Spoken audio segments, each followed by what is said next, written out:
Hizi ni tetesi za soka barani Ulaya na leo ni siku ya Jumapili, siku ya kwanza ya mwezi wa tatu mwaka 2026. Karibu sana tufahamu nini ambacho kimejiri huko weekend hii. Mako kubwa zaidi tunaambiwa bwana Rashford ameweza kukubali kusaini mkataba na FC Barcelona. Hii ni Talent Media. Mimi ni Ali Swali Mshana. Karibu sana.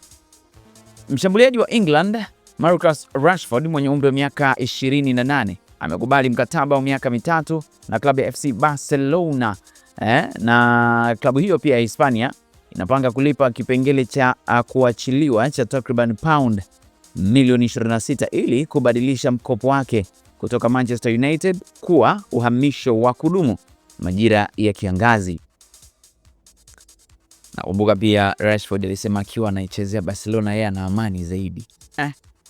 Sawa, lakini mshambuliaji wa Senegal mwenye umri wa miaka 24 Nicolas Jackson ambaye yuko kwa mkopo katika klabu ya Bayern Munich pamoja na mshambuliaji wa Guinea Serhou Guirassy mwenye umri wa miaka 29 wa Borussia Dortmund ni miongoni mwa wachezaji ambao AC Milan inawania kuwasajili.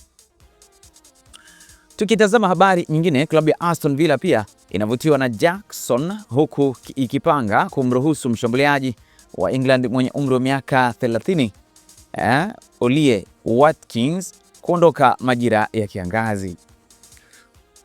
Klabu ya Real Madrid inataka kumsajili kiungo wa Manchester City mwenye umri wa miaka 29 Rodri, huku mchezaji huyo wa kimataifa wa Hispania akitarajiwa kuigharimu takriban pound milioni 44. Tuliona pia Barcelona wakiwa na mhitaji.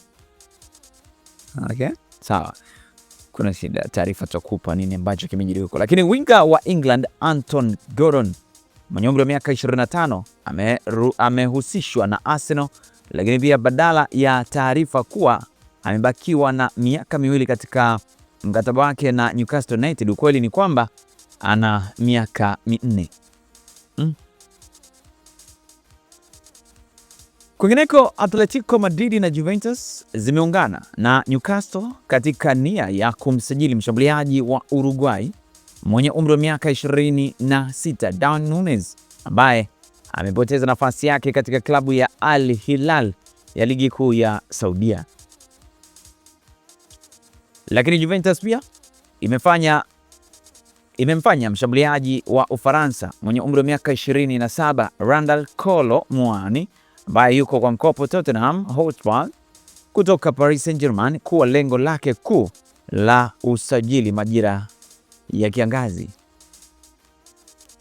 Lakini kocha wa zamani wa England Gareth Southgate amehusishwa na kuchukua nafasi ya ukufunzi pale Manchester United, lakini amesema atafuti nafasi hiyo kwa sasa, kwa maana kwanza ametulia kidogo.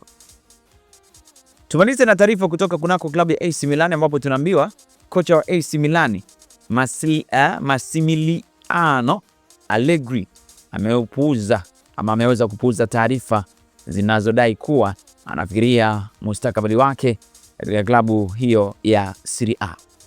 Bana, hii ni Talent Media. Mimi ni Ali Swali Mshana. Kama bado hujasubscribe basi nakuomba fanya hivyo, ili kupata taarifa zetu zote. Asante na kwaheri.